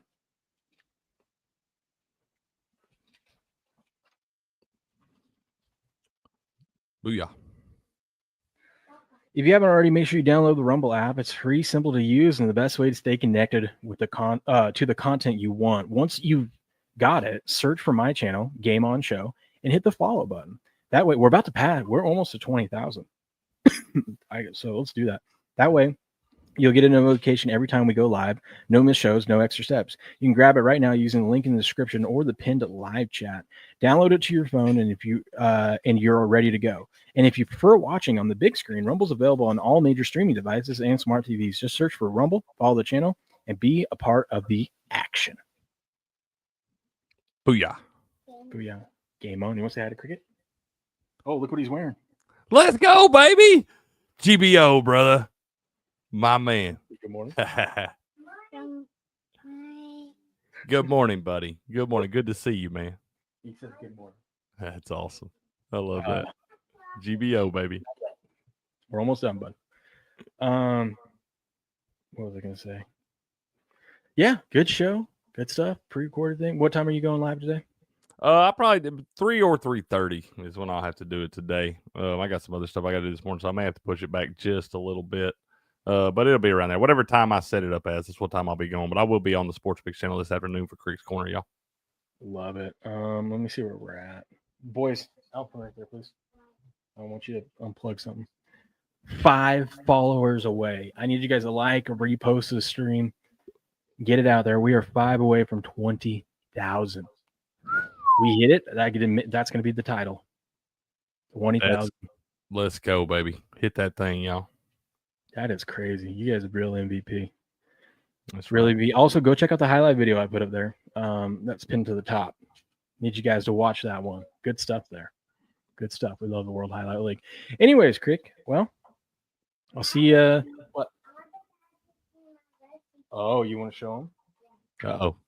What we got here? My rescue suits. Bro, those are awesome, dude. You're ready to go now. Those are awesome, buddy. I love them. You're ready to go now. Yeah. That's awesome. You gonna show me yours too? Let's go, man. Yours look good too. Y'all are ready to go. Wrestling machines. They got practice today. Love that. Oh, practice today. Start them young, baby. First one was interesting. We'll just say that. Okay, Grass Guy. That's cool. We can do that, man. Do you want to come in with me and talk a little bit? You come in and hang out this afternoon. No problem. I'll shoot you a text here in a little bit, sir. Atta baby. All right. Yeah, I'll be back Friday. I mean, there'll be a show tomorrow. Pre-recorded. Talk trash to me in the chat like you guys always do. You think it's going to be a little bit later on Friday, right? Probably. Yeah. I don't know when I'm going to be able to set it up because I land at 3:35 Eastern time. And then we're going straight over to Universal. So I have no idea what time we're getting home, like when I'll even get a chance to set up the stream. So, right. But then again, it's East Coast time. So I don't know how that's going to, it's going to be weird. It's going to be weird for me. Yeah, it'll be different. You know what I mean? Yeah, that'd be different for you. I always feel pretty good when I fly to like Vegas and stuff, man. I gain those 3 hours back. I only lose them when I'm coming back, but I feel like my body just resets. I don't know what it's like for you people that live on Pacific time and have to fly into this Eastern time zone. I bet that messes you up a little bit. It does. It's going to be weird, like eating food at like 8:30, 9 o'clock at night. I never eat past like 6 at the latest. Right. Which I know out east, it's common for people to eat late, right? Yeah, we don't eat dinner till like, hell, at least 7 o'clock, man. No, we have dinner time here at like 5. The time evaporates out here in the Eastern time zone. It's all of a sudden it just goes somewhere. I don't know where it goes. It's just gone, man. Yeah, it's strange. But yeah, I'll keep you guys posted. I'll try to update on locals. So make sure you're at gameon.locals.com, and I'll put stuff out on X as well. Just kind of give show updates and whatnot. But tomorrow will be pre-recorded. There'll be some fun stuff. 20,000. Hopefully we'll hit it. Man. Five people out there. 5 more people. But hey, you guys have a good rest of your Wednesday. Go check out some highlight today at 5 p.m. Eastern. Crick Show at 12 or 3:30 Eastern. You can do Crick Show and then lead you right into highlight. That sounds like a good man. I love it when a plan comes together. Absolutely. But you guys have a good rest of your day. We'll be back live on Friday. But until then, good luck, good gambling, and game on.